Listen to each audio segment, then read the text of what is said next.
Bom dia para todos vocês, eu sou Marcos Alves e a gente está aqui para mais um Botanicamente Falando. Agora em outubro, como você já está sabendo, os nossos vídeos são às segundas e sextas-feiras. Hoje, sexta-feira, a gente veio aqui para trazer um vídeo para vocês e desejar um ótimo final de semana sobre orquídeas. A gente já falou sobre orquídeas, você pode buscar uns vídeos anteriores que tem um vídeo sobre orquídeas e a gente resolveu resgatar esse tema porque, primeiro, que tem uma orquídea em casa aqui com flor. Segundo, que tem várias outras coisas legais a gente falar sobre orquídea e sempre bom a gente rever alguns pontos. Eu trouxe aqui um exemplo dessa orquídea que eu tenho aqui em casa, que chama orquídea rendada. Ela tem essa folha arroxeada, bem característica, e produz uma grande quantidade de flores uma vez ao ano, como as orquídeas normalmente, e tem uma grande quantidade de flores que são bem pequenininhas. Bem, o que eu trouxe essa planta para chamar a atenção é que nós temos nas orquídeas dois grupos básicos de orquídeas. Uma que são as orquídeas que nós chamamos de orquídeas epífitas, ou seja, aquelas orquídeas que crescem sobre outras plantas. E outro grupo é o grupo das orquídeas terrestres, ou seja, que elas crescem diretamente no solo. As orquídeas terrestres, elas podem crescer no próprio solo ou sobre alguma rocha, que aí a gente tem um nome específico que a gente chama de rupícolas. Mas basicamente são dois grandes grupos: as orquídeas que crescem no solo e as orquídeas que crescem sobre outras plantas. No caso das orquídeas epífitas, muitas vezes a gente cultiva as orquídeas epífitas em um pedaço de madeira ou um pedaço de tronco, e a orquídea ela se sai muito bem na maioria das vezes nesse ambiente se são orquídeas epífitas. Mas se você tem uma orquídea terrestre, essa orquídea precisa de solo, e um solo com muitos nutrientes e bastante umidade na maioria das vezes. Então são diferentes grupos de orquídeas que nós temos. Eu queria chamar a atenção aqui nessa orquídea que a gente chama de orquídea rendada, é que ela tem uma característica típica das monocotiledôneas, que vocês podem ver aqui a venação, que a venação das monocotiledôneas ela é caracteristicamente do tipo paralelinérvia.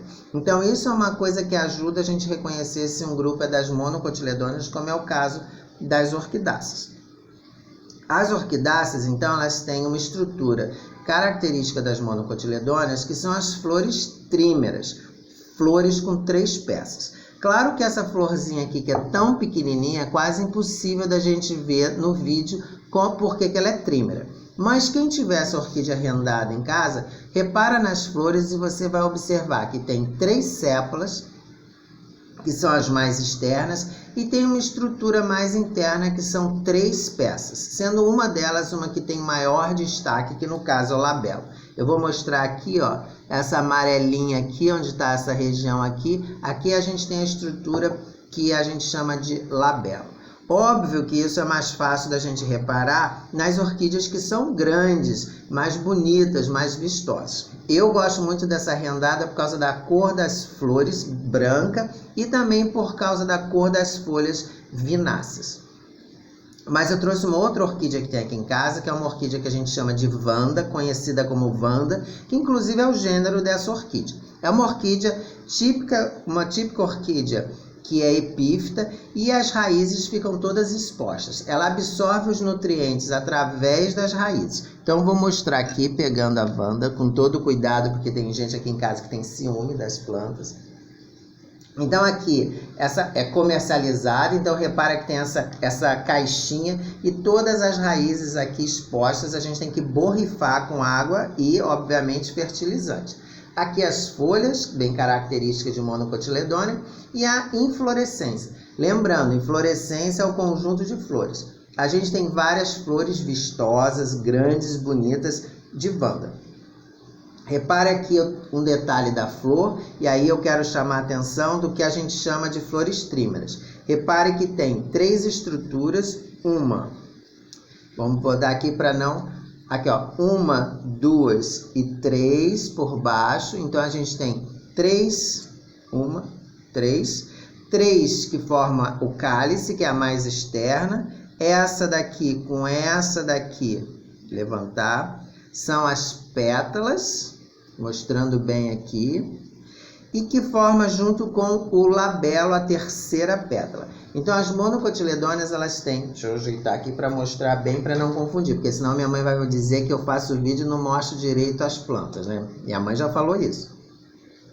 Então aqui a gente tem uma pétala, e aqui do outro lado outra pétala, que é a segunda pétala, e essa daqui no meio, que é a mais modificada e bonita, a gente chama de labelo. Então 3 pétalas e 3 sépalas, 1, 2 e aqui em cima 3. Essa característica é o que a gente chama de trímera e é extremamente importante do ponto de vista do estudo das plantas, que reconhece o que é uma monocotiledônea. Para o aluno de biologia que faz as disciplinas de botânica, essa é uma das características que a gente separa o grupo chamado de eudicotiledôneas do grupo chamado de monocotiledônea, que são as flores trímeras. E aqui a gente entende por que são trímeras, porque a gente tem 3 pétalas e 3 sépalas, que essa é a característica das monocotiledôneas aqui no exemplo do gênero Vanda. Então esse foi um exemplo que eu trouxe para a gente mostrar as flores trímeras, porque na orquídea rendada as flores são muito menores. E aqui a gente tem essa profusão de raízes. As raízes das orquídeas, ela tem esse aspecto esbranquiçado. Esse aspecto esbranquiçado não é mofo, não é nada disso. É uma estrutura que a gente chama morfologicamente de velame, que é uma estrutura que absorve a água. As plantas, especialmente as orquídeas epífitas, essa estrutura tem que ser muito desenvolvida e eficiente, porque é onde ela absorve água e nutrientes. Em geral, a gente repara que a ponta dessas raízes, calma aí, deixa eu deixar a planta aqui sem quebrar. Em geral, a gente observa que a ponta dessas raízes ela é esverdeada, então são raízes que também fazem a fotossíntese. Eu trouxe um outro exemplo aqui de um Phalaenopsis pequenininho que já floresceu e a gente está esperando florescer de novo. Então repare aqui que a pontinha da raiz é verde e a base é esbranquiçada. Essa parte esbranquiçada aqui mais bonito de ver, a parte esbranquiçada e a pontinha verde, isso não quer dizer que a raiz está doente. Essa parte esbranquiçada, ela funciona como uma esponja para absorver água e nutrientes muito rápido. Porque como é uma planta epífita que está pendurada, está no ar, ela não cresce no solo, ela tem que absorver a umidade do ar. Então o velame, que é essa estrutura esbranquiçada ao redor da raiz, funciona como essa esponja para absorver a água, a umidade do ar e os nutrientes quando a gente rega borrifando água e fertilizante. Uma coisa importante da gente pensar também das orquídeas é que as orquídeas, várias espécies estão ameaçadas de extinção. Então tem que ter muito cuidado quando você compra uma orquídea para saber se essa orquídea não está sendo tirada da natureza sem controle. Existem várias orquídeas que são produzidas comercialmente através, por exemplo, de propagação vegetativa.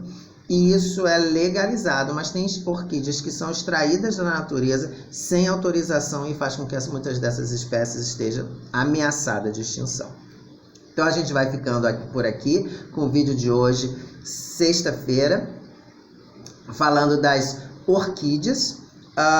E a ideia é mostrar um pouco desse grupo de monocotiledôneas, falar das flores trímeras, do sistema radicular, que as raízes tem uma estrutura chamada de velame. Então, monocotiledôneas, família orquidácea, foi o tema de hoje. Um ótimo final de semana para todos vocês e a gente se encontra na próxima segunda-feira com mais um vídeo do Botanicamente Falando, especialmente para todos vocês que estão aí inscritos no canal. Um forte abraço, ótimo final de semana e até segunda-feira.